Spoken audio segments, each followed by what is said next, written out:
ఇవ్వచ్చు, దేవుడు ఇవ్వాలంటే ఆయన ఇవ్వగలడు. కానీ దైవ చిత్త ప్రకారంగా మనము వెళ్ళాలి. అందులో శ్రమ ఉన్నా పర్వాలా. దేవుని కొరకు నిలబడితే అగ్నిగుండం రాలేదు వాళ్ళకి, దేవుని కొరకు ఉపయోగపడితే శ్రమ రాలేదు ఆయనకి,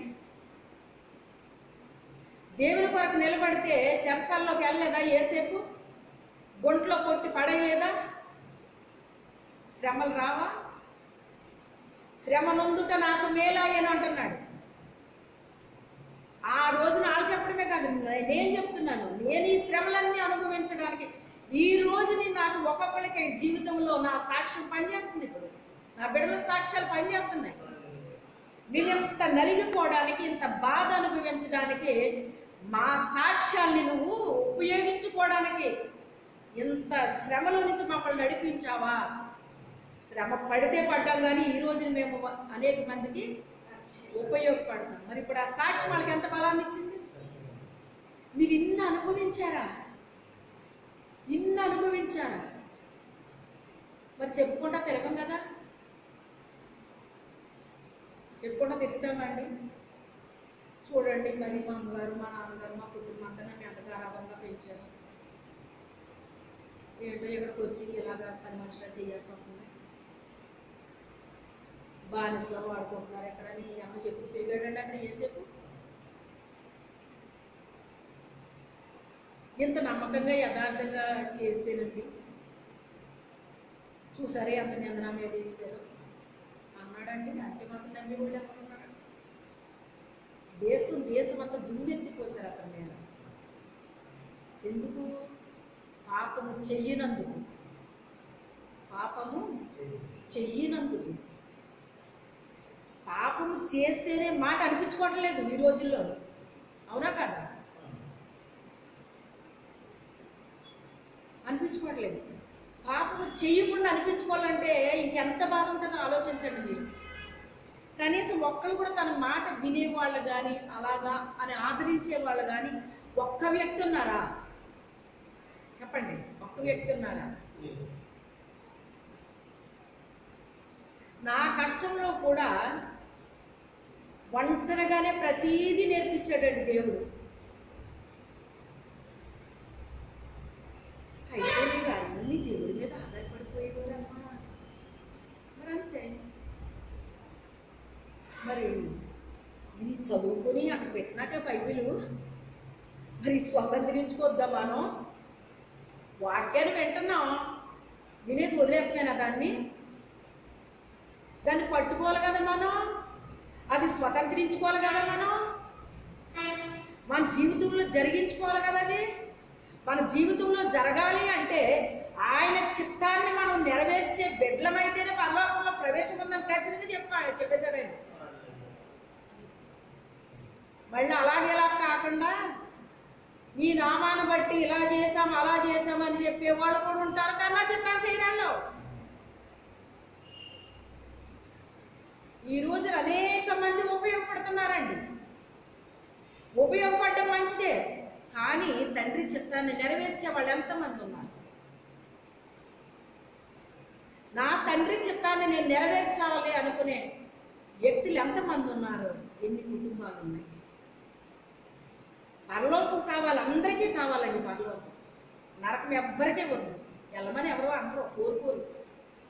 మనం వాళ్ళు నరకానికి పోవాలని మనం అనుకోము. వాళ్ళ కొరకు మనం కూడా ప్రార్థన చేస్తాం. ఎవరు వెళ్ళకుంటున్నారు మనం మాట్లాడుతున్నాం. బాగానే ఉంది. మరి దేవుని చిత్తాన్ని జరిగించువాడే వెళ్తాడని చెప్పేసాడు ఆయన. ఎంతమంది జరిగిస్తున్నారు? వాక్యం చదవడానికే కాదు, వాక్యం వినడానికే కాదు, వాక్యం ప్రకారంగా జీవించాలి. వాక్యం విని చదివి గైకొనివాడు ధన్యుడు అంటే మొదట వినమన్నాడు, తర్వాత చదువుకున్నవాడు చదవాలి, దాన్ని గైకొనివాడు అంటే ఇంకా శ్రేష్టమైంది ఏంటి అంటే లాస్ట్ ఫైనల్ అనమాట అండి. వినాలి, రెండోది చదవాలి. మీరు విన్నంత విరివిగా నాకు వాక్యం దొరకలేదు. మీరు విన్నంత నాకు దొరకలేదు. అందుకే ప్రతి దాని గుండా నేను వెళ్ళాను కనుకే అనేక అనుభవాలు వచ్చినాయి. ఆయనకున్న అనుభవ జ్ఞానము చేత అనేక మందిని ఏం చేశాడంటే ఆయన ఏం చేశాడు? యెషయాలో ఉంది కదా, మనకు అనుభవం లేకపోతే ఏ ఒక్కరికి మనం ఉపయోగపడమండి. అనుభవం ఉండాలి. మనకు అనుభవం ఉంటేనే ఖచ్చితంగా మనం గట్టిగా చెప్పగలుగుతాం. మీకు తెలుసా? తెలుసు. నాకు ఇన్ని అనుభవాలు గుండా వెళ్ళారా అంటే నీకు ఎప్పుడు చెప్పలేదు కనుక మీకు తెలియదు. ఒకవేళ నేను చెప్పినా మీరు విని ఉండరు. ఎందుకంటే ఈ చెవిలో నుంచి ఈ చెవిలోంచి పోయినప్పుడు మనం ఆ రూట్లోకి వచ్చేటప్పటికి అప్పుడు శ్రద్ధ వస్తుంది మనకి. మొదటి నుంచి శ్రద్ధగా పాఠాలు విన్నవాడికి ఎగ్జామ్స్ వచ్చేటప్పటికి ఏమన్నా భయం వేస్తుందండి? పేపర్ పట్టుకోగానే దాని వేసేస్తుంది, లేకపోతే ఒకటి వచ్చేస్తుంది, రెండు వచ్చేస్తుంది, ఊపిరి ఆడినట్టు అయిపోద్ది. ఎందుకని? విన్నట్టుగా కూర్చుంటారండి కొంతమంది. పాఠాలు విన్నట్టుగా కూర్చుంటే విన్నట్టుగానే కూర్చున్నట్టు అయిపోద్ది అనమాట. విన్నది ఎక్కడికి పోవాలి? లోపలికి వెళ్ళాలి. ఎక్కడికి వెళ్ళాలి? లోపలికి వెళ్ళాలి. ప్రతి విషయంలో కూడా ఒంటరి పోరాటంతో నన్ను ముందుకు తీసుకొచ్చాడండి దేవుడు. అలా అని చెప్పి ఎప్పుడు దేవుడు మహాకృప వల్ల వెనకడుగు వేయలేదండి. హల్లెలూయా. ఏంటి నాకే ఇవన్నీ వస్తున్నాయి ఏంటి? నేనే ఎందుకు చెయ్యాలి? వాళ్ళు నాకే చెప్తున్నావేంటి ఇవన్నీ? మనకే చెప్తున్నాడు అంటే మనల్ని ఏం చేయబోతున్నాడు? ఆయన ఉపయోగించబోతున్నాడు. ఒక వస్తువు తయారవుతుంది అంటే ఎందుకు తయారు చేస్తారు? తయారు చేసేవాడు దాన్ని అదే మట్టితో తయారవుతుంది కుండ, లేకపోతే ఇంకోటి రకరకాల పాత్రలు తయారవుతాయండి. అన్ని కుండలే చేస్తాడా, లేకపోతే అన్ని ఇంకో పాత్రలే చేస్తాడా? రకరకాల పాత్రలు అండి. ఈ రోజున కుమ్మరి చేసే పాత్రలు ఎలా ఉన్నాయో తెలుసా మీకు? మామూలుగా తెల్లయి లేకపోతే స్టీల్ ఆటల కంటే ఎక్కువ రేటు దేనికి ఉందండి? మట్టికి ఉందండి. అసలు దాన్ని చూస్తే మనకి ఆకర్షించబడిపోయే అంత చక్కని ఏమంటారు ఆరెంజ్ కలర్ వేసి చూసారా మీరు? అయ్యి చూడలేదా? అవి తక్కువ రేట్లు ఉన్నాయనుకుంటున్నారు మీరు ఏమన్నానే? చాలా రేట్లో ఉందండి. మట్టి రేటు ఎక్కువైపోయింది. ఇప్పుడు మట్టి రేటు ఎక్కువైపోయింది. మనకే తరచుగా పని చెప్తున్నాడు అంటే మనకేదో ఒక ట్రైనింగ్ ఇస్తున్నాడు. అన్నీ నాకే చెప్తారు, అన్నీ నేనే చేయాలా అనే ప్రశ్న ఆ మాట మన నోట్లోంచి ఎప్పుడు రాకూడదు. అన్నీ నేనే చేయాలా, నాకే చెప్తారా అంటే నీకు ఇచ్చేదాన్ని ఏం చేసుకుంటున్నావు? అయితే అన్నీ నువ్వు చేయవా? అయితే నీకు చెప్పొద్దా? చేసి వాళ్ళు చాలామంది ఉన్నారు, అయితే వాళ్ళకి చెప్తానులే అంటాడు. అప్పుడు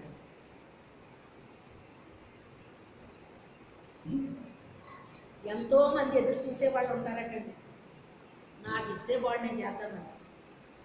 వాళ్ళకి ఇవ్వకుండా మనకి ఇస్తాడట. ఎవరి 4:30 గంటలకు వచ్చి మాట్లాడడం అవసరమా నాకు చెప్పండి మీరు? అంటే నా తండ్రి నాకేం చెప్పాడు? ఇప్పుడు వీళ్ళకి ఇవన్నీ అవసరం ఇప్పుడు అని వాడుకున్నాడు. వాళ్ళు వెళ్ళేసరికి ఎంత నీరసం వచ్చిందో తెలుసా మీకు? ఉదయం లేవలేకపోయాను నేను, అంత నీరసం వచ్చేసిందండి. ఆ పాటికే నేను టిఫిన్ తినేసి ప్రార్థన పెట్టేసుకుని టిఫిన్ తినేసి పడుకుంది అన్నమాట. రాత్రి నేను టిఫిన్ తినేటప్పుడు 10 దాటిపోయిందండి. ఉదయానికి లేవలేకపోతున్నాను. అవ్వలేదండి అమ్మ, పడుకోవట్లేదు ఎందుకంటే ఆయన లేచాడు. సరే అన్నీ అయిపోయాక అప్పుడు పడుకుంటాను లేమ్మా. కానీ దేవుడు అలా నీరసాన్ని తగ్గించాడు. మరి ఒక పని చేసినప్పుడు నీరసం రాదా అండి? ఒక పోరాటం అది. మీరేమో అనుకుంటున్నారేమో కానీ వాక్యం చెప్పడం ఒక పోరాటం ఉంటుంది, ప్రార్థన చేయడం అనేటువంటిది ఒక పోరాటం అండి. అది అనేకమైన వాళ్ళు పట్టేస్తాయి అన్నమాట అండి. ఈ చింత అనేటువంటిది, దుఃఖం అనేటువంటిది, విచారం అనేటువంటి ఒక బలమైన స్పిరిట్స్ అండి. అది వాటిని ఎల్లగొట్టేలా చేశాడు రాత్రి. అది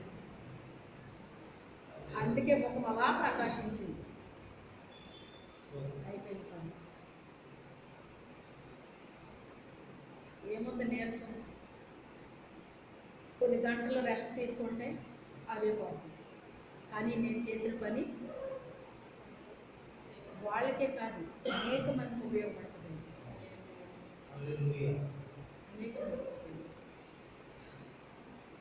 మరి తండ్రి చిత్తం అంటే ఏంటి? చాలాసార్లు సఫర్ అయిపోవాలన్నమాట. మనం ఎప్పుడైతే ఆయనకి అప్పగించేసుకున్నామో ఇక నేను అనేటువంటిది ఇంక ఉండదు మనలో. ఇప్పుడు ఏది చెప్పాడో అది రాత్రి అయి ఉండొచ్చు, పగలై ఉండొచ్చు, టైం కానీ టైంలో చెప్తాడండి. అనుభవాల్లో ఎన్ని ఉన్నాయండి.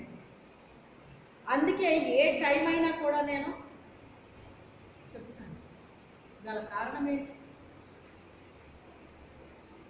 ప్రభు అంటే ఎప్పుడైతే ఇష్టపడ్డామో మనం, మన తండ్రి అయిపోయాడో, మన నాన్న కోసం టైం చూస్తామా? మనం నాన్న చెప్పిన పనికి టైం చూస్తామా? భూ సంబంధించిన తల్లిదండ్రులు నాకు ఎప్పుడు ఏ పని చెప్పలేదండి. వాళ్ళు చనిపోయేంత వరకు కూడా వాళ్ళకి నేను ఏ పని చేయలేదంటే చెప్పలేదు నాకు ఎవరు. నేను వివాహం అయింది, ఇద్దరు వెళ్ళినా, బిడ్డలు పుట్టారు, బిడ్డలతో వెళ్ళినా వాళ్ళు నాకు నా బిడ్డలకి మాకందరికి పరిచర్య చేశారు తప్ప మాతో చేపించుకోలేదు. మా అమ్మగారు హాస్పిటల్లో ఉంటే 21 రోజులు ఆవిడ దగ్గర ఉన్నాను అన్నమాట. ఎందుకున్నానో తెలుసా? ఆ డాక్టర్ గారు అంటండి ఓ సేవకుడు వస్తే బయటికి గెంటించేసాడటండి. వెళ్ళిపోమని చెప్పాడట ఆయన. పేరు చెప్పరు కానీ రాజమండ్రి, బహుశా మీకు తెలిసి ఉండొచ్చు అందరికీ. వెళ్ళలేదంటే ఆయన చైర్లోంచి లెగిసి వెళ్ళి గెంటేసాడటండి ఆ సేవకుడిని. కాబోయే ప్రభు, నేను అసలు హాస్పిటల్లో ఉండలేను, మోసన అయ్యి నాకు పడవు, ఇప్పుడేమో తల్లి ఎలాగ నాయనా అని చెప్పేసి ప్రార్థన చేసుకుని వెళ్ళాను అన్నమాట అండి. ఇప్పుడు ఉండాలి నాకు తప్పదు. కేవలం నేను వెళ్ళి ఆవిడ పక్కన కూర్చుని, పక్కన అంటే ఆవిడ మంచం మీద నేను పక్కనే చైర్ వేశారనమాట అండి. ఆ చైర్లో కూర్చుని అలా స్తుతించుకుంటూ పాటలు పాడుకుంటూ మా అమ్మకి కొన్ని విషయాలు చెప్తూ ఆవిడ సిద్ధపరుస్తున్నాను అనమాట. కొన్ని విషయాలు చెప్తూ ఆవిడని, అమ్మ ఇలా ప్రార్థన చేసుకోవాలి, అలా ప్రార్థన చేసుకోవాలి అని ప్రతిదీ చిన్న బిడ్డకు చెప్పినట్టుగా చెప్తూ, ఉదయం సాయంత్రం ప్రార్థన ఎట్టిదన్నాడు. ఎక్కడ? హాస్పిటల్లో. ఏంటి నేనేంటి హాస్పిటల్లో ఉండడం ఏంటి, నేను ఈ ప్రార్థనలు ఎట్టడం ఏంటి, ఏంటి ఇదంతా ఇలా జరుగుతుంది? ఏదో ఉంది ఇక్కడ, ఏదో జరిగింది ఇక్కడ. లేకపోతే నేను ఇక్కడ ఇన్ని రోజులు ఉండి నేను చేయటం ఏంటి అని నాకు అర్థమైపోయిందండి. అప్పుడు అర్థమైపోయి మరి ఏంటి అనే క్వశ్చన్ నాకు వచ్చింది కదా. అప్పుడు దేవుడు ఎవరి ద్వారానో నాకు తెలియపరిచిన విషయం ఇదన్నమాట. ఓహో, ఒక సేవకుడు వస్తే ఈయన గెంటేసాడా బయటికి. అందుకే ఒక పేషెంట్ కూడా నన్ను తీసుకొచ్చాడు ఇందులోకి. చూసారా నన్ను ఎలా గెంటుతాడు ఆయన? నన్ను గెంటుతాడా అండి ఇప్పుడు? అయితే ప్రతిరోజు ఉదయం సాయంత్రం ప్రార్థన వెళ్తున్నాను. ఈ పేషెంట్ల దగ్గర ఉన్న వాళ్ళు ఉంటారు చూసారా, వాళ్ళందరూ వచ్చి మళ్ళీ వాళ్ళందరూ ఆ హాల్లో, చిన్న హాల్ ఉందండి, ఆ హాల్ నిండా కూర్చున్నారు. నేను కూర్చున్న దగ్గరే నన్ను కూర్చోమన్నారు. వాళ్ళ హాల్ నిండా వాళ్ళందరూ వచ్చేసారండి. కొంతమంది లేచి, పేషెంట్లు అయితే లేచి వచ్చి కూర్చున్నారు. మిగతా వాళ్ళు ఇలా వచ్చేసి కూర్చుని, భలే పాడుతున్నావమ్మా పాప, నువ్వు పాటలు చాలా బాగా పాడుతున్నావమ్మా, నువ్వు పాడుతుంటే మాకు వచ్చేదనిపిస్తుందని నేను పాడుకుంటుంటే వాళ్ళు వచ్చి అక్కడ కూర్చుని పోరండి. పగలు కూడా నైట్ అయినా ఈ ప్రార్థనలోనే కాదు. అప్పుడు ఒకరోజు వన భోజనాలు అనుకుంటానండి, ఆ రకంగా మన ఏజెన్సీకి వచ్చారు వాళ్ళందరూ. ఆయన శిష్యులు వీళ్ళందరూ కలిసి ఇక్కడికి వచ్చారటండి. వీళ్ళు వచ్చేసరికి నేను అక్కడ ప్రార్థన పెట్టేశాను కదా, ఇక డాక్టర్ గారు రారని మాకు గొప్ప నమ్మకం. ఆయన రౌండ్స్కి వచ్చి వెళ్ళిపోయిన తర్వాత నేను ప్రార్థన పెట్టేదాన్ని అనమాట. ఉదయాన్నే ఎలాగో రారాయన, సాయంత్రం ఏమో ఆయన రౌండ్కి వచ్చి వెళ్ళిపోయి అన్నీ అయిపోయిన తర్వాత అప్పుడు వెళ్ళేదాన్ని అనమాట. ఇంకా మనకు ప్రాబ్లం ఉండదు కదా. ఆ రోజు ఇంకా ఇటు వచ్చాడు కదా అని చెప్పేసి పెట్టేసరికి ఈయన ఎప్పుడు ఈ రూట్లో వచ్చిన ఆయన ఎలాగొచ్చాడంటే ఇప్పుడు ఈ రూట్లో వచ్చాడు. ఇక్కడ ఎదురుగా కూర్చున్న వాళ్ళందరికీ ఆయన కనపడుతున్నాడు. గబ్బగబ్బ లేవలేకపోతున్నారండి కొంతమంది.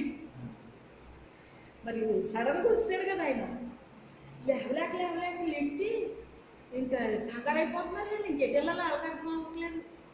ఏంటి ఏమైంది అంటే ఇలా చేస్తున్నారు ఏంటి అనుకుంటున్నానండి. స్పీడ్గా డాక్టర్లు అంటేనే స్పీడ్ ఉంటారు కదా, అంత స్పీడ్గా వచ్చేసాడు ఇలాగా. నేను ఇంకా చూసి స్టన్ అయిపోయాను. నేను స్టన్ అయిపోయి, పాటలు బాగానే పాడుతున్నావమ్మా, కానీ పేషెంట్ల దగ్గర ఇలా పాటలు వాక్యాలు ఇలా చేయకూడదు, వాళ్ళకి జస్ట్ తెలుసు బాగానే పాడుతున్నావులే అనుకుంటా అయిపోయాడు అన్నమాట. ఏంటమ్మా అంటున్నారు ఆయన అంటే ఇలాగండి అని చెప్పేసి అన్నారు. దేవుడికి స్తోత్రం. కానీ ఉండొద్దు ఇక్కడ ఏం పని చెప్పలేదు అతను. ఎక్కడ ఆయన నామం అవమానపరచబడిందో అక్కడ మరి అధికం చేస్తాడండి దేవుడు. అయ్యి బాబోయ్, అయితే ఇప్పుడు ఏం జరుగుద్దో ఏంటో, ఏమన్నా నాకు కబురు వస్తుందా, మీరు ఏమన్నా అంటారా అని కూడా అనుకునే అంత అవకాశం లేకుండా అయిపోయింది అన్నమాట. ఏంటమ్మా అనుకుంటే అంటున్నారంటే ఇలాగ అంటున్నారండి అన్నారు. అంటే ఇప్పుడు నన్ను పంపేయడం అనమాట ఆయన. అప్పుడు చెప్పారన్నమాట అండి ఈ విషయం అంతా నాకేండి. ఒకప్పుడు ఇలా జరిగిందంటమ్మా, కానీ మిమ్మల్ని ఏమి అనలేదు. ఎవరిని ఎక్కడికి పంపాలో ఆయనకు తెలుసు, ఏ టైంలో పంపాలో ఆయనకు తెలుసు. మా అమ్మకి ఎక్కడికి వచ్చిన తర్వాత హాస్పిటల్కి తీసుకెళ్ళి అవసరం వచ్చింది ఆవిడకి. ఎందుకని ఇప్పుడు ఆవిడకి ఇక్కడ ఉండగా తీసుకెళ్ళి అవసరం వచ్చింది కనుక నేను వెళ్ళాను. చూసారా, దేవుడు ఎప్పుడు ఎలాగ ఏర్పాటు చేస్తాడో మనకు తెలియదండి. కాకపోతే సమాధాన సువార్త అనే సిద్ధ మనసును మనం ఏం చేయాలట, కలిగి ఉండాలి. దేవుని పని చేసినప్పుడు ఎప్పుడు చాలా హ్యాపీగా అనిపిస్తుందండి. ఎందుకనంటే ప్రభువునందు మీ ప్రయాస వ్యర్థము కాదంటాడు ఆయన. అంటే భూ సంబంధించిన ప్రయాసలు పడతాము, అది వ్యర్థమైపోవచ్చు అంట, కానీ ఇది వ్యర్థం అవ్వదండి. ఎందుకంటే వ్యర్థం అవ్వనివ్వడు ఆయన. సీమోను తన ధోనినిచ్చాడు యేసు ప్రభుకి. ఆయన ధోనిని వాడుకున్నాడండి. వాడుకుని వెళ్ళిపోవచ్చు కదా ఆయన. ఏంటి పేతురు, ఎన్ని పట్టావు చేపలు అన్నాడు ఆయన. ఏలినవాడ, రాత్రంతా ప్రయాసపడ్డాను, ఒక చేప కూడా పడలేదయ్యా అన్నాడు. అలాగా, సరే లోతుకెళ్ళి.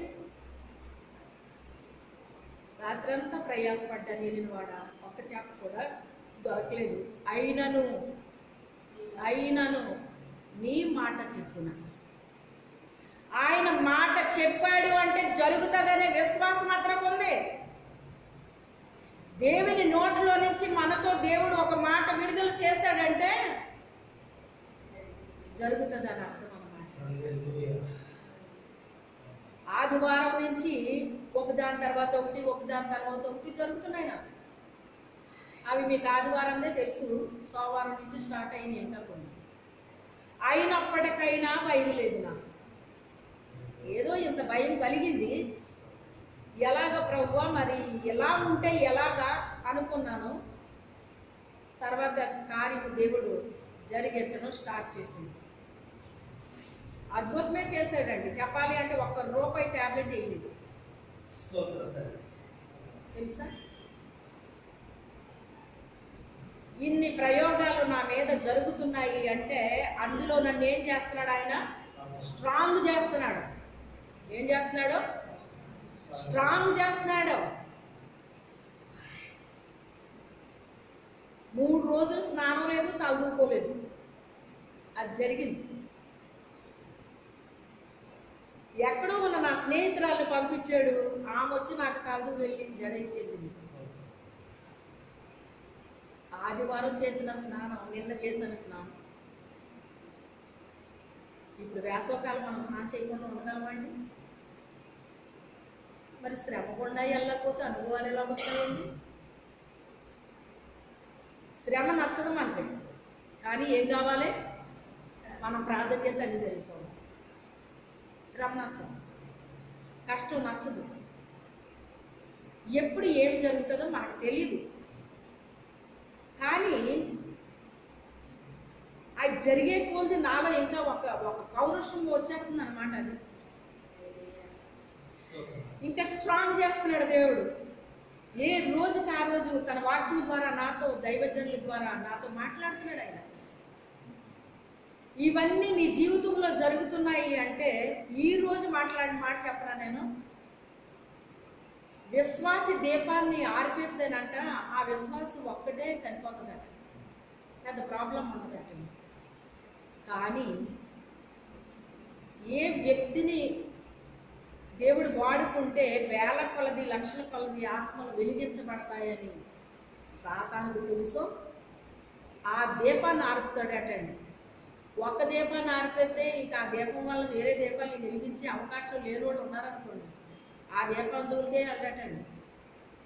ఈ ఒక్క దీపాన్ని ఆపితే చాలు కొన్ని వేలు, లక్షలు ఆరిపోయినట్టే. అందుకు ఈ దీపాన్ని ఆరిపోయాలని పెట్టుకుంటాడటండి. యోబు మీదకి శ్రమలను అనుమతించాడు కానీ దేవుడు ప్రాణం పుట్టినాక అధికారం ఇచ్చాడండి. నా దేవుడు అధికారం ఇవ్వకపోతే వాడెక్కడ తీసుకుంటాడు?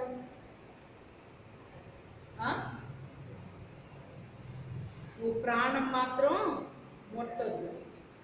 శరీరం మీద నీకు అధికారం ఇచ్చాను, ఆస్తిపాస్తులు అన్నీ మొత్తం అన్నీ పోగొట్టేశావు. ఆరోగ్యంగా ఉన్నాడు కదా, అందుకే నీ మీద విశ్వాసం ఉంది. ఆరోగ్యం తీసేస్తే అప్పుడు స్తుతి ఉండదు, ఏముండదు అన్నాడు. సరే, ఆరోగ్యం మీద ఇస్తున్నాను నీకు అధికారం, ఏమైనా చేసుకో, ప్రాణాన్ని మాత్రం ముట్టొద్దు అన్నాడు. నేను ఎప్పుడు చెప్తాను, నా దేవుని చేతిలో ఉన్నాను, నా దేవుని చేతిలో ఉన్నాను. పలు రకాలుగా దేవుడు నన్ను బలపరుస్తున్నాడండి. ఒక్కొక్కటి వస్తుందంటే ఆ ఒక్కొక్కటి నాకు మేలు వస్తుందండి, మేలు జరుగుతుంది. దానివల్ల నాకు ఇంకా స్ట్రాంగ్ అవుతున్నాను, ఇంకా స్ట్రాంగ్ చేస్తున్నాడు, ఇంకా స్ట్రాంగ్ చేస్తున్నాడు. పట్టుదల పెరిగిపోతుంది.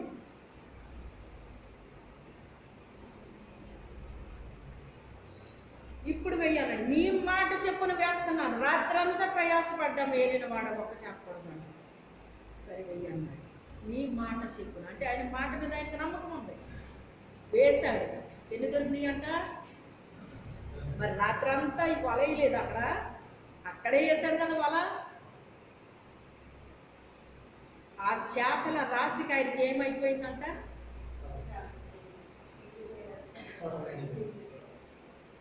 అతనే కాదు, అతని చుట్టూ ఉన్న వాళ్ళందరికీ కూడా ఆశ్చర్యచకితులైపోయాడు.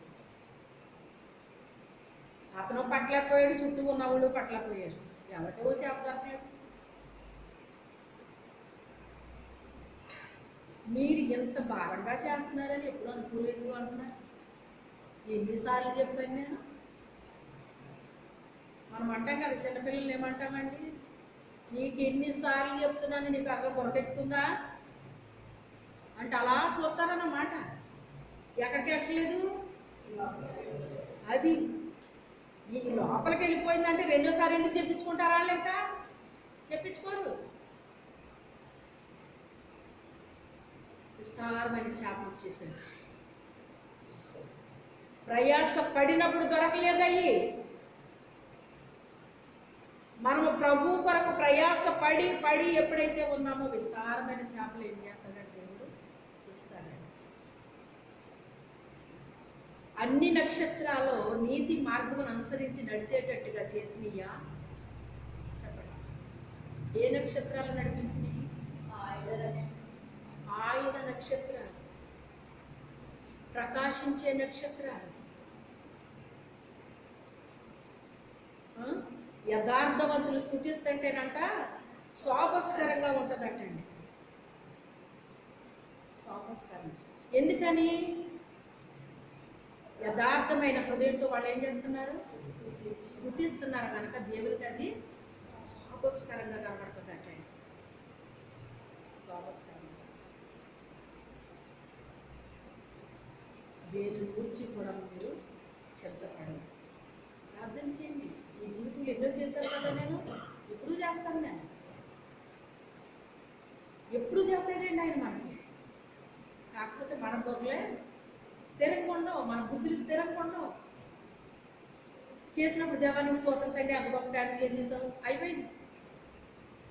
కొంతమంది కాన్కేసి సరిపెట్టేసుకుంటారటండి, కొంతమంది ఏమో ఏదో ఒక కార్యం చేసి సరిపెట్టేసుకుంటారటండి. అలాగే ఏదో ఒక రూపంలో దేవుడికి కృతజ్ఞతలు చెల్లించేసి నోటితో చెల్లించేస్తారట కొంతమంది, కొంతమంది ఏదైనా చేసి చెల్లిస్తారట, అక్కడితో వదిలేస్తారటండి దాన్ని. అంటే వాళ్ళు మళ్ళీ కృతజ్ఞతలు చెల్లించాలి అంటే ఏం రావాలి? మళ్ళీ ఏదో వచ్చేది, ఏదో వచ్చేది.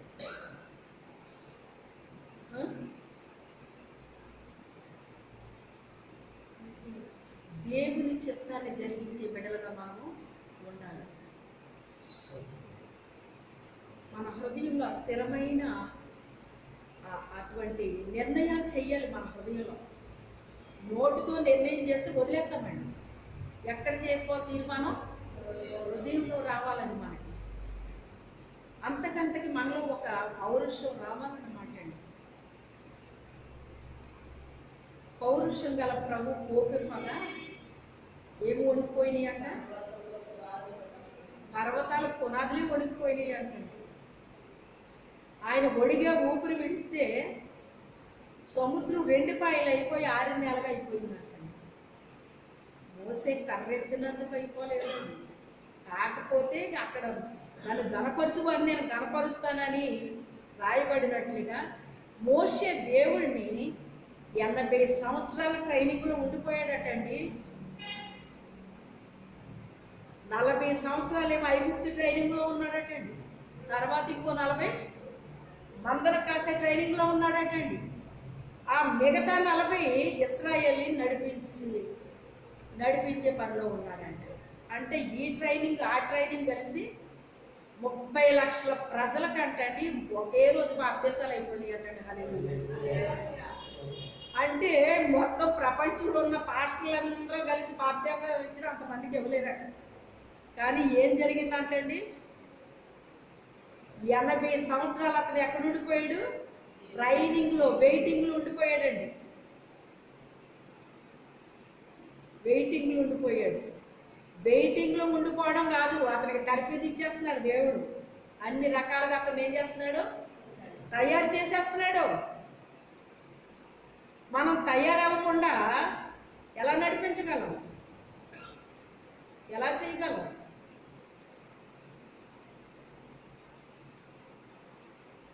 అసలు అన్ని లక్షల మందికి బాప్తీసం అంటే అది సామాన్యమైన విషయమా? ప్రపంచంలో ఉన్న సేవకులందరూ కలిసి ఇచ్చినా కూడా అంతమందికి ఇవ్వలేరు అని చెప్తున్నారు మనం. హల్లెలూయా. అంటే అంటే మరి ఎన్ని రోజులు నడిచారో ఆ మధ్యలో, ఇన్ని రోజులు నడిచారని ఏమీ లేదు మరి అందులోని. అది వెడల్పు అయితే 2 కిలోమీటర్లు వెడల్పు అని అంటున్నారు. మరి పొడవు ఎంత ఉన్నది అన్నది మనకు తెలియదు. ఎన్ని రోజులు అందులో నడిచారో కూడా తెలియదు. బాప్తీసం అందులో అయిపోయిందంటండి. బయటకు వచ్చేటప్పటికి ఇసుక కాలిపోతుందండి. నెత్తి కాలిపోతుంది, కాళ్ళు కాలిపోతుంది. మేఘంలాగా ఆవరించేసాడట ఆయన. ఏమైపోయాడు? తన పిల్లల కోసం మేఘంగా మారిపోయాడటండి. రాత్రి చెమ్మ చీకటండి. ఆడ ఆమె తక్కువ జామ ఎన్ని దీపాలు వెలిగిస్తారు? అగ్ని స్తంభంలాగా మారిపోయాడటండి. ఒకసారి మా వారు పరిశుద్ధాత్మ గురించి కొంచెం ఎగతాళిగా మాట్లాడారు. అది నాకు చాలా బాధ అనిపించింది. ఒక్కడే చెప్పాను, వెంటనే కళ్ళు మూసుకుని పక్క గదిలోకి వెళ్ళి, ప్రభువా నీ పరిశుద్ధాత్మ ఉందా లేదా? ఈయనేమో ఇలాగ అంటున్నారు, నాకు చాలా బాధగా ఉంది. దేవుణ్ణి మాట అన్నా పర్వాలేదట, కానీ పరిశుద్ధాత్మను దూషించే వాడికి ఈ యుగంలో కానీ రాబో యుగంలో కానీ పాపక్షమాపణ లేదని బైబిల్ చెప్తుంది. ఇలాగని బైబిల్ మరి నువ్వు చెప్తున్నావు కదా నీ వాక్యం ద్వారా, మరి ఆయన అలాగ అవ్వకూడదు, నీ పరిశుద్ధాత్మ ఉందో లేదో రుజువు చెయ్యి ఆయనకి అని ఇదే ప్రార్థన.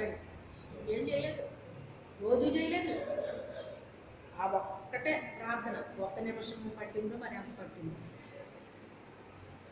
ఎక్కడి నుంచి వచ్చింది ప్రార్థన? వచ్చింది.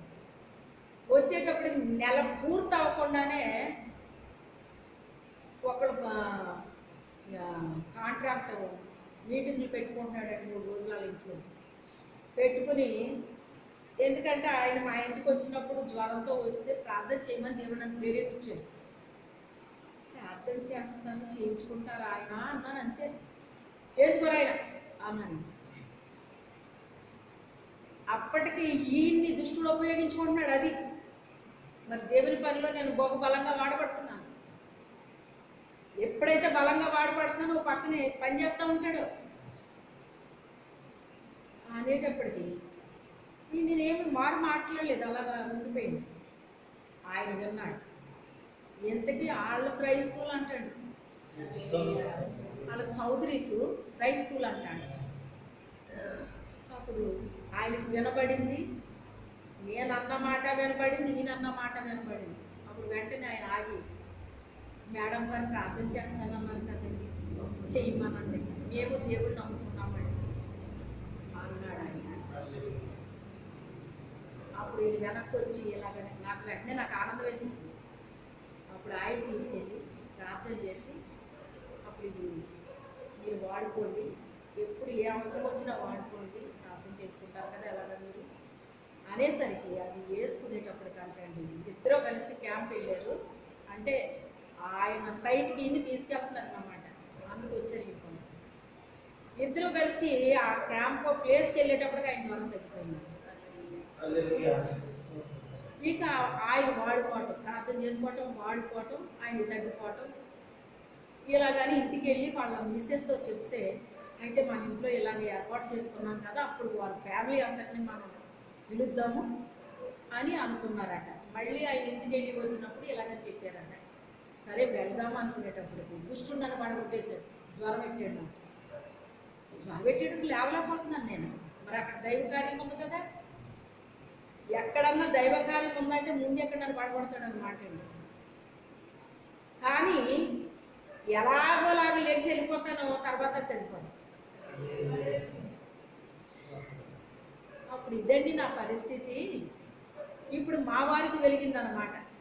అసలు ఏంటి ఈవిడ ఆహ్వానించడం ఏంటి అని. బాబోయ్, మేడం గారంటే మీరు ఏంటో అనుకుంటున్నారండి, ఆవిడ సామాన్యమైన ఆవిడ కాదండి.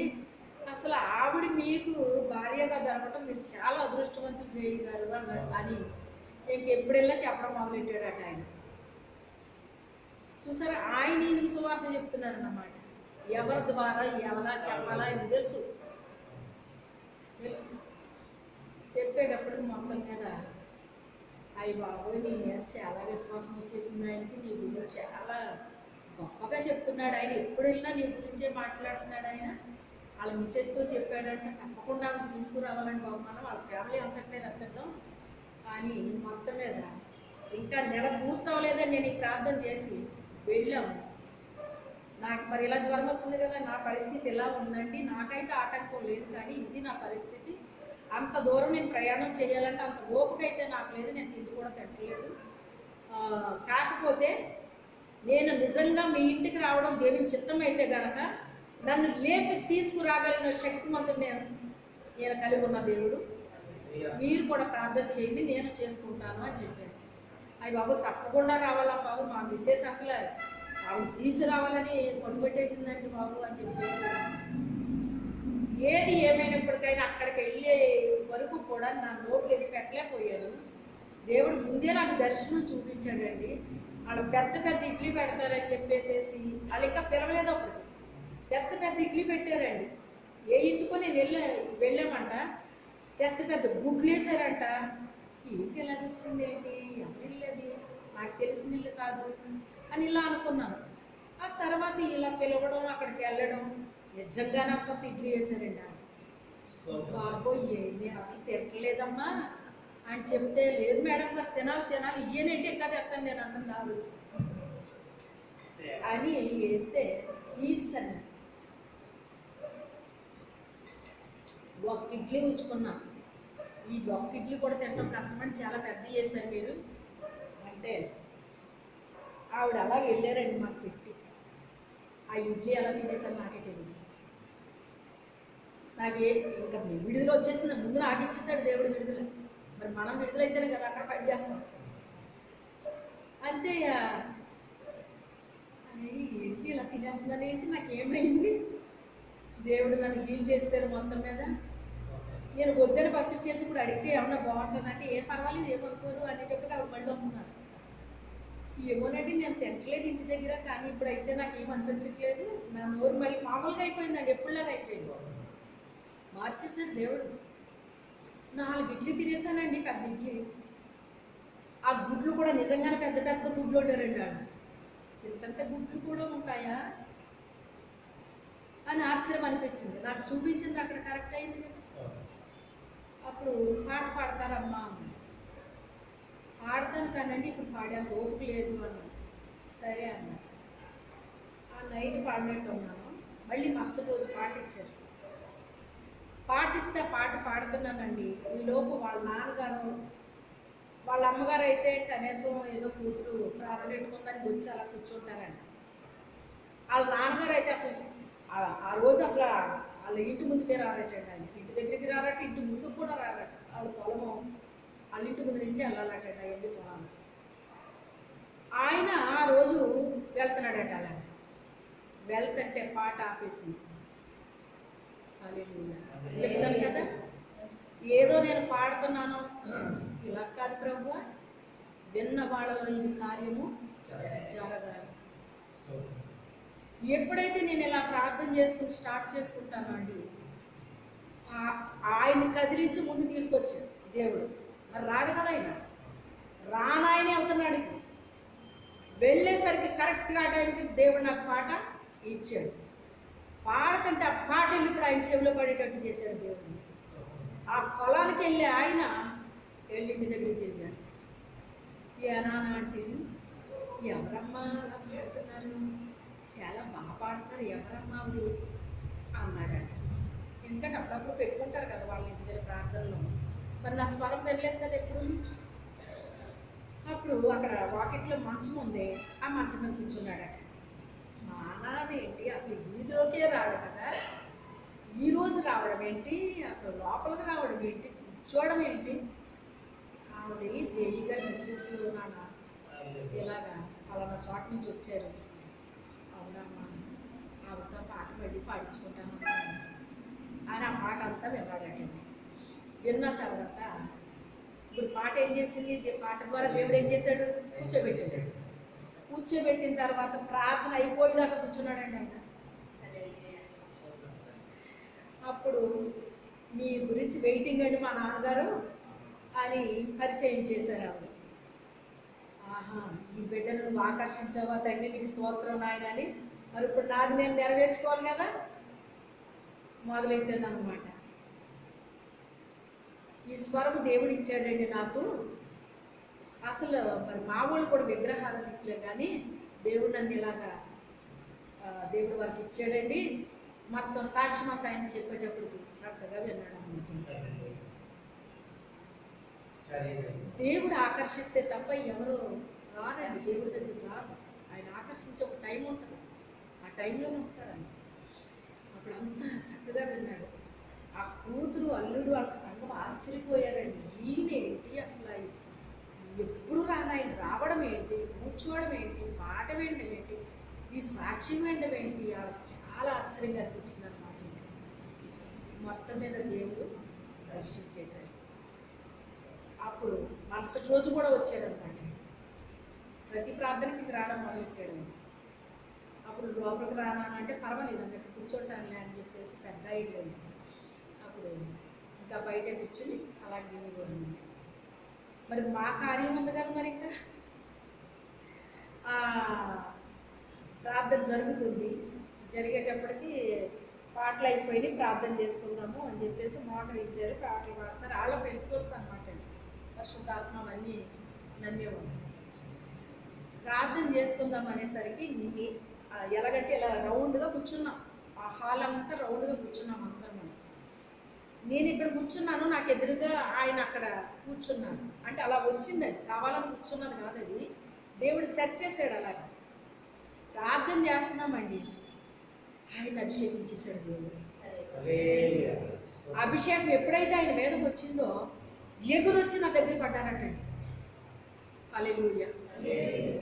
ఆత్మ ఎగిరింత తెలుసా మీకు ఆ సంగతే? ఎత్తి పడేస్తుందండి, చాలా రకాలుగా ఉంటుందండి. అందుకే చాలామంది అది కెట్టినోళ్ళు ఏమంటారంటే అల్లరికి కర్త కాదు అంటారు. దేవుని ఆత్మ పలు రకాలుగా పనిచేస్తుంది. నన్ను అభిషేకించిన టైంలో అయితే ఎవరన్నా అయితే పట్టమని ఎగురులు తిరిగిపోతాయి అంటండి. ఒక బొచ్చి పిల్ల ఎగిరితే చూడండి, 9 సంవత్సరాల ప్రాయంలో నన్ను అభిషేకించాడు. ఒక బొచ్చి ఎగిరి పడినట్టు ఎగిరి పడిపోయేది అన్నట్టండి. పరిశుద్ధ అగ్నిని పంపుదేవా అని ప్రార్థన పాట పాడి, ఆరాధన పాట, మీరు ఎంతమంది తెలుసో పాట నాకు తెలియదు. ఆ పాట ప్రారంభించేటప్పటికి అభిషేకం మొదటి సంఘంలో నా మీదకి వచ్చింది అన్నమాట. ఆ అభిషేకం రావడం, ఇంకా బహు బలంగా నింపబడిపోవడం, ఎత్తి పడేయడం, నిజంగా ఎక్కడ ఏమీ జరగలేదండి నాకు అసలు. ఆయన నన్ను ఎత్తి పడేసిన స్థితికి ఎముకలు ఇరిగిపోవాలని, కానీ ఎక్కడ ఏమి నాకు జరగనివ్వలేదండి దేవుడు. ఇప్పుడు ఈయన ఎగిరి ఎక్కడ పడ్డాడు కదా, అక్కడ కూర్చున్న పాస్టర్ గారు ఈయన చూస్తున్నారంటే, ఎప్పుడైతే ఆ అభిషేకం వచ్చేసిందో ఈయన మీదకే చూస్తున్నారటండి ఆవిడ కళ్ళు తెరిచి. ఏంటి అక్కడ ఎగిరి ఈవిడ కాళ్ళ దగ్గర పడ్డాడేంటి ఈయన వచ్చి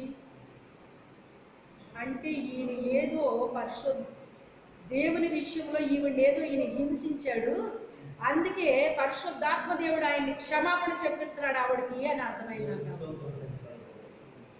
లేకపోతే అక్కడ ఎగిరి ఈవిడ కాళ్ళ మీద పట్టబెట్టి వచ్చి, దేవుడు ఊరుకోడు, తన బిడ్డలను మాట్లాడితే ఊరుకోడైనా ఆవిడకి క్షమాపణ చెప్పించాడని ఆవిడ అనుకుందంట. ఈ విషయాలన్నీ నాకు తెలియదు. ఎప్పుడైతే ఈయన అభిషేకం పొందుకున్నారో, బలమైన అభిషేకం అనమాట. ఇంకా మందిరానికి వెళ్ళిపోదాం, మందిరానికి వద్దన్న మనిషి ఇప్పుడు ఏమంటున్నారు, మందిరానికి వెళ్ళిపోదాం. ఎంత దూరం అనుకుంటున్నారు, అక్కడి నుంచి అక్కడికి వెళ్ళాలంటే మన కోరుకొండ అంత దూరము ఎంత ఉంటుంది, రాజమండ్రి దూరం, అంత దూరం వెళ్ళాలండి. అప్పటికేమో లోనా తీసుకున్నామండి, పెద్ద బండి అమ్మేసి చిన్న బండి తీసుకున్నాం. అంటే పెద్ద వంతులు ఉండేది అన్నమాట అండి. ఆ వంతుల మీదకి ఎక్కించి అవతలకి దించి మళ్ళీ అవతల నుంచి అవతలకి దించాలి అంటే పెద్ద బండి అయితే మనకి చాలా కష్టం అని చెప్పేసి అది అమ్మేసి తీసుకున్నారన్నమాట. ఈ చిన్న లోనా మీద మేము ప్రయాణం చేయాలంటే ఎంత కష్టం ఉంటుందండి. రోడ్లు సరిగ్గా లేవు, గుంటలు అంటే అది, స్ట్రీట్ లైట్లు అంతగా లేవు, ఎక్కడ ఎగిరి ఎక్కడ పడతామో మాకే తెలియదు. కానీ ఈయన ఆత్మ ఏం చేస్తుంది, బలవంతం చేసేస్తుంది. ఎప్పుడైతే బలవంతం చేసేస్తుందో ఈయన ఇంటి దగ్గర ఉండలేకపోతున్నారు. ఇప్పుడు ఎందుకు అప్పుడు ఎందుకు అన్న ఆయన ఇప్పుడు ఏం చేస్తున్నారు, ఇప్పుడు ఆయన ఆగలేకపోతున్నారు. అభిషేకం పొందుకున్న వాళ్ళు ఇంకా ఉండలేరండి. ఆ అభిషేకం పొందుకోవాలి, ఆ ఆనందం అలాగ ఉంటుందండి, ఆ సంతోషం అలాగ ఉంటుంది. అని వెళ్ళామన్నమాట అండి. శనివారం నైట్ ఉంటుంది ప్రేయరు, శనివారం నైట్ వెళ్ళిపోదాం అంటే వెళ్ళామన్నమాట. వెళ్ళేసరికి ఈయనకి అభిషేకం వచ్చేసింది. 6 మంది బలమైన పురుషులు పట్టుకోలేకపోయినట్టండి ఆయన. అక్కడ మా పాస్టర్ గారు ఆశ్చర్యపోయి, పాస్టర్ గారిని, ఇదేంటి ఈయనకేంటి ఎంత బలమైన అభిషేకం రావడం ఏంటి, ఏం జరిగింది? ఇక్కడ ఈ పాస్టర్ గారు అడిగారు, ఈ అభిషేకాన్ని చూసి ఈవిడ అడిగారు, ఇక్కడ ఏదో ఉంటుంది కదమ్మా అన్న. లేదండి, ఏదో జరిగింది, మిమ్మల్ని ఏదో హింసించారు ఆయన, అంటే క్షమాపణ చెప్పించాడండి మీకు ఆయన, నాకు అర్థమైపోయింది అన్నదండి. ఇప్పుడు ఇక్కడ వేళ ఆశ్చర్యపోయాను, ఎంత బలమైన అభిషేకం ఏంటి ఇది మీదకి వచ్చింది అని. అంత చీకట్లో మేము వెళ్తేనండి ఎటు చూసినా నాకు వెలుగే కనపడుతుంది. ఎవరిది వెలుగు? ఆయనే వెలుగు. తన బిడ్డలకి చీకట్లో మేము ఎలా ప్రయాణం చేస్తాం మరి? అది అసలు గుంటల రోడ్ అది. ఆ గుంటల రోడ్లో ఈ చిన్ని బండి మీద మేము ఎలా ప్రయాణం చేయగలం?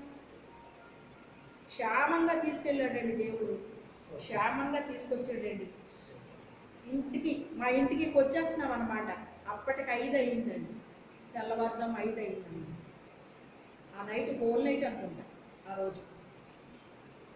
ఇంటికి సమీపిస్తున్నాము, 5 అయ్యింది. కను చీకటిగానే ఉందండి, వెలుగు ఏమైందో తెలియదు. మన దేవుడు గొప్పవాడు. యెహోవా ఉత్తముడని రుచి చూసి తెలుసుకోండి. నేను చెప్పానని కాదు, నేను రుచి చూసాను, తెలుసుకున్నాను. మీరు కూడా రుచి చూసి తెలుసుకోండి. ఆయన ఎవరు చెప్తున్నారు ఈ మాట?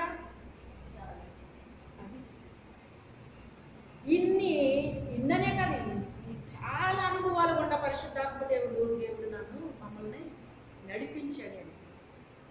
ఏంటమ్మా ఇంత అభిషేకం ఏంటి అయ్యగారిని ఇలాగా అంటారు? ఇలా జరిగిందండి అని అప్పుడు నేను తర్వాత చెప్పాను అవసరం. చాలా బలమైన అభిషేకం ఇచ్చాడమ్మ దేవుడు. మా అమ్మగారు ఊరు వెళ్తే అండి అప్పటికి ఇది నేల గరుకుగా ఉందన్నమాట. నిర్మాణం జరిగింది, గరుకుగా ఉందన్నమాట. గరుకుగా ఉండేసరికి బలంగా అభిషేకం వచ్చేసింది. ఎంతమంది పట్టుకుని ఆగట్లేదు. ఇక కింద మోకాళ్ళు శుభ్రంగా కొట్టుకుపోయినాయి అన్నమాట. అంత ఎగిరి పడిపోయేలాగా నన్ను అభిషేకించాడు. కానీ ఇంత గీత ఎప్పుడన్నా పండించాడా? మరి ఆయన శక్తి రుజువు చేసుకోవాలి కదా. మరి పరిశుద్ధాత్ముడు ఉన్నాడో లేదో మరి రుజువు చేయడం అంటే మరి ఇలాగే ఉంటాయన్నమాట. నువ్వు నిజంగా దేవుడు అయితే నాకు కనపడు, నువ్వు